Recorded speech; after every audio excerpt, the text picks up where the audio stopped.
3 növ TS kalsium münasibəti tanış eləyəcəm. Birinci gördüyümüz kalsium həm uşaqlar, həm böyüklərin rahatlıqla istifadə edə biləcəyi kalsiumdur. Toz halındadır. Ürək-damar problemləri ilə qarşılaşmaq istəmiriksə, sümük oynaqlarımızda fəqirlərdə möhkəmliyi bərpa etmək istəyiriksə, gələcəkdə yarana biləcək onurğa problemlərinin qarşısını almaq üçün toz halında olan iyonlaşmış və fermentasiya olunmuş kalsiumlardan istifadə edə bilərik.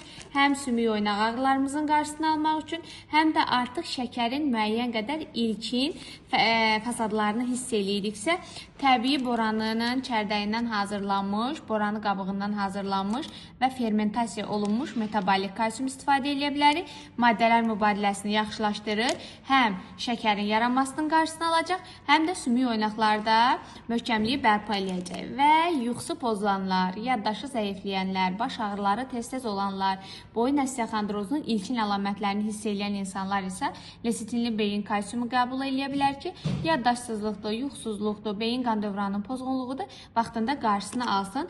Hər 3 kalsiumun sifarişi ilə bağlı səhifədəki nömrə ilə əlaqə saxlaya bilərsiniz.